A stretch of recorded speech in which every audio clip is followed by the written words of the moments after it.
आज के इंडिया की कहानी में दो अलग अलग सोच चौराहे पर खड़ी है। नेहरू के इंडिया ने एक ऐसे देश का सपना देखा था जो समाजवादी सोच पर बना हो, वैज्ञानिक तरक्की करे और दुनिया में किसी भी गुट से न जुड़े, जहां इंफ्रास्ट्रक्चर का मतलब बांध और बड़े बड़े इंस्टीट्यूट थे और पहचान धर्मनिरपेक्ष एकता में थी। कई सालों बाद मोदी का इंडिया एक नई ऊर्जा के साथ सामने आया है।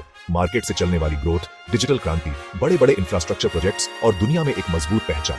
इस सफर के दिल में एक बहस है, सिर्फ इकोनॉमिक्स या पॉलिसी के बारे में नहीं, बल्कि इस बारे में कि हम एक देश के तौर पर कौन हैं और हम क्या बनना चाहते हैं।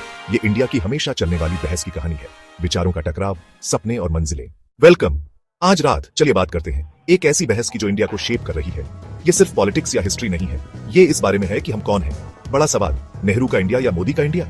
आज हमें कौन सी सोच सही लगती है? ये सिर्फ एक हेडलाइन नहीं है, ये एक बहस है जो डिनर टेबल पर, व्हाट्सएप ग्रुप्स में और हर न्यूज चैनल पर चल रही है। ये इतनी जरूरी क्यों है?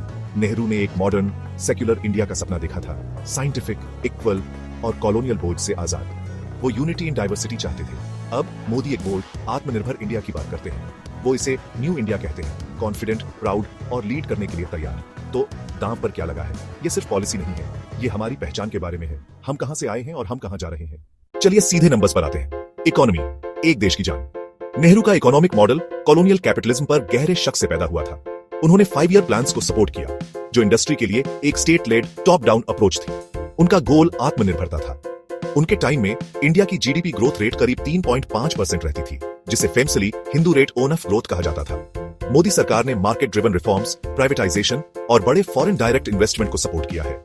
ग्लोबल पेंडेमिक से पहले के सालों में इंडिया सबसे तेजी से बढ़ती मेजर इकोनॉमी में से एक था, जिसमें ग्रोथ रेट अक्सर 7% से ज्यादा रहती थी। नेहरू की विरासत बड़े पब्लिक सेक्टर अंडरटेकिंग्स में है, जैसे सेल, बीएचएल, ओएनजीसी। ये बड़े इंजन थे जिनका इरादा देश के इंडस्ट्रियल फ्यूचर को पावर देना था।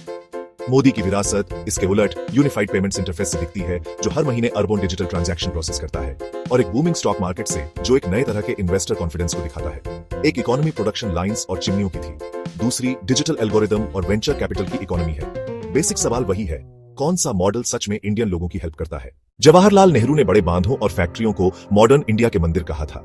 उनकी सरकार ने भाखड़ा नांगल बांध जैसे बड़े प्रोजेक्ट्स शुरू किए, जिससे नॉर्थ इंडिया की खेती पूरी तरह बदल गई।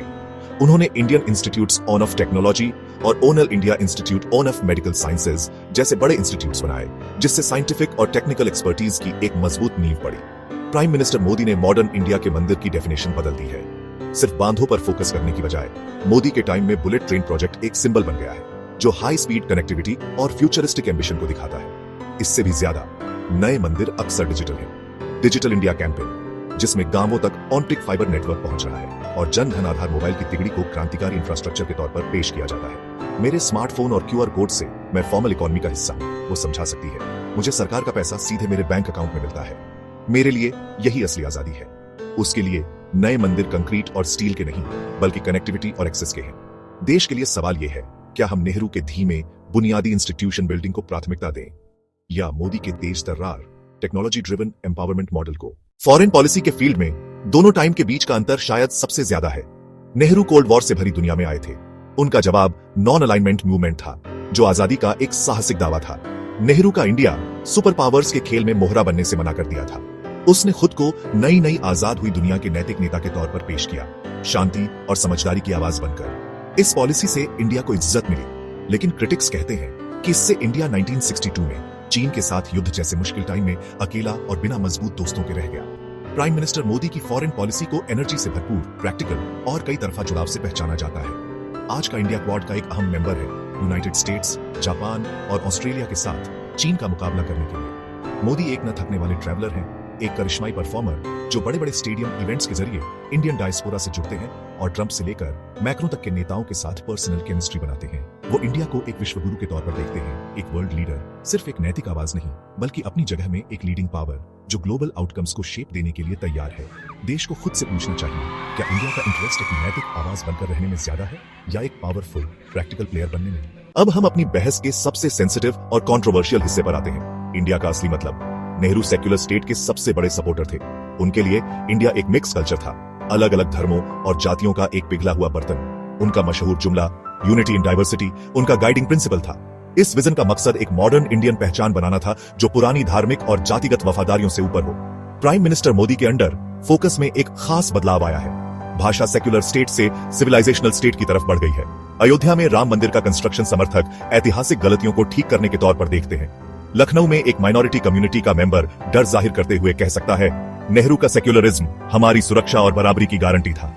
एक कल्चर पर यह नया फोकस हमें सेकंड क्लास सिटीजन जैसा महसूस कराता है। दूसरी तरफ गुजरात में एक वोटर जोश से कह सकता है, दशकों तक हमारी संस्कृति को सेक्युलरिज्म के नाम पर दबाया गया। मोदी ने फाइनली हमें अपनी विरासत पर गर्व दिया है। इंडिया एक सिविलाइजेशन है, सिर्फ 1947 में बना एक देश नहीं।